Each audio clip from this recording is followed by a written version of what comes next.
if you talk to Nigerians, they don't see Ghana as a competitor or as a rivalry.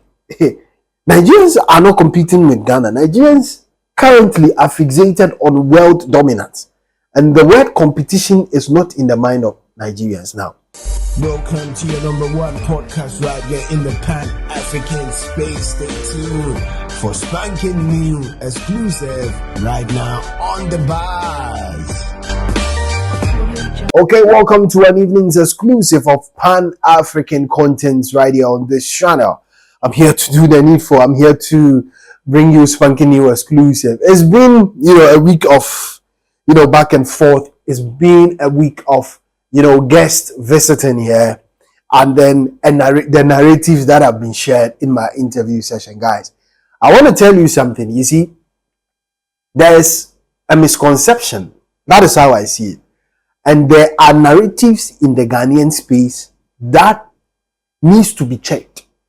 And a lot of these narratives are not backed by facts, but are backed by assumptions and are backed by feelings. Okay? They are backed by feelings. Now, why am I doing this now? Ghana should understand that Nigeria don't see them as their mate or rivalry. All right? Nigeria do not see Ghana as a competition. They don't even see Ghana. In fact, how can we even compete? Okay, let's even break it down to population. Let's say the whole over 100 and something million are soldiers, and then we, the 30 something million, are also soldiers. Half of the population of Nigeria who are soldiers can easily swallow up us. So if you talk to Nigerians, they don't see Ghana as a competitor or as a rivalry. Nigerians are not competing with Ghana. Nigerians currently are fixated on world dominance, and the word competition is not in the mind of Nigerians now. Now, guys, look at this one. If you talk to the Ghanaian creatives, there are three modes of, narratives they share. The first one has to be with Ghana owning high life. The second one, which is very annoying, has to be the Fela Kuti narrative. All right? And then the third one has to be with Ghana having that competitive, breakdown and assumption towards Nigeria. You see? So, whenever you want to put people on the seat, whenever you want to bring people here, you need to wear an armor, sort of like an iron armor, like an iron rod, to be fighting narratives. And at the end of it all, no matter how you fight it, it has been spewed already. It has been shared already. And one thing I have come to realize is that this thing has eaten into our creative and entertainment space. So the ordinary, upcoming artist, upcoming person feels that is the sense of entitlement. And now, because of Peter Dochi's narrative, they are using Peter Dochi's narrative as the fact-finding pill to that. So now I can see why. Now you can see why I do a lot of editorials here, because guys, who are you gonna bring here who wouldn't spew that narrative? And the funny thing is that this has been drummed into the ears of our people by the entertainment pundits who are supposed to educate and inform with facts. Now you saw that all the people I brought here, when you tell them where are the facts, they don't have any to suggest. When you tell them Uncle Ebo Taylor himself has said that Fela didn't come to learn, but Fela came to visit his friends. So how can I come and visit my friends and you are saying I came here to learn? And I came here to cook a dinner. Meanwhile, we all know that the then government was after Fela, so he found a safe haven in Ghana. They know. But they say this to feel free. They say this to feel free. And no matter how you clap back at them with the facts, no matter how you try to intrude with facts, they will tell you they are not changing.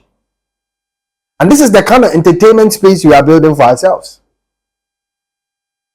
This is the kind of entertainment space we are building for ourselves, that when people rise up to say the facts, they are told that this is it. This is how we feel. This is it. That a genre like High Life, which has its root to palm wine music, all right, the then colonial era, which had, Liberians and Sierra Leoneans first dwelling on it, because a Ghanaian president used the state's money to carry Ghanaian hip life artists and legends with him to occasions to perform, which popularized High Life from Ghana. We are owning it because we feel that we majored on it. Then, is it safe to say that Sarkodie is doing somebody else's genre? Okay? So if Sarkodie is able to major on hip-hop, it means that he owns it. When it comes to that tangent, they will diverse. So no matter how you serve them with facts, they still stand by that misinformed education. And I'm sorry to say, this is a no-no for our next generation of youths. That if our youth are going to be fed with this narrative, then we don't have, I don't think we have a future.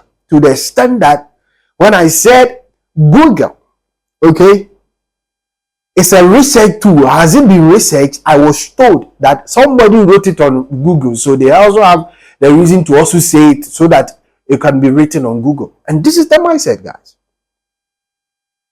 And that is how difficult Pan-Africanism is. That is how difficult Pan-Africanism is. You need to scrape the barrel to bring people who understand what you are doing and understand the narrative and are well informed and educated. Even some of the well informed and educated ones, they twist the facts to suit them. And I always say this, there is no wonder why our music is lagging. If we think competition is the lead way to go, then our music is sagging like a breast and lagging. Enough of the emotions, guys. I think it's hard time I do my editorials and carry on, because you've seen that the guests that are coming here, no matter how you prune and push them with the facts, they are who they are. They've been told on radio and TV that this is the narrative. And my question is, have they researched? Have they gone into it? And they are now pinching their hope on Peter Dochi's narrative to expound on and to back their ill-will facts. Well, you know how I do it? I still, fall within the status quo of, disappointment and saying it as it is, that this is the narrative in my country. And how do you fit into this system of entertainment? It's impossible. It's impossible for some of us to fit in. We are seen as tyrants. We are seen as betrayers in our own country because we are saying it as it is. But when hip-hop was the order of the day, even Ghana, when we had Ahumka, Nigerians accepted it and collaborated with us. Even when TikTok was doing Fefe, I always say, you never heard the Nigerians say, we taught them this. TikTok has been in Nigeria. Nigerians are not saying they taught Ghana. VIP, they've been in Nigeria. Nigerians have never said they taught Ghana. Sarkodie has featured a lot of Nigerian artists more than Ghanaians. No Nigerian has uttered a word. And in fact, I was in Nigeria, never saw any Nigerian entertainment pundit talking this way about Ghana. Guys, I hope you've now seen the narrative. I hope now you understand why sometimes I create myself as twins to discuss topics. It is what it is in Ghana. I'm leaving the rest to you. Share your thoughts with me. Nigeria do not see Ghana as a competition. Ghana is bleeding because they are competing Nigeria. Nigeria are moving because they are doing their own thing. This is my modus operandi, guys. Alright, let me leave the rest to you. Share your thoughts with me. I don't want to sound emotional, guys. I'll be back with more exclusive. But until then, I salute you and peace out. Get ready, brace up for spanking new exclusive right here on this channel with Pan-African content, editorials, TJ's Kitchen, music video dissection, interviews, live session, movie breakdown, music, and more right here on this channel.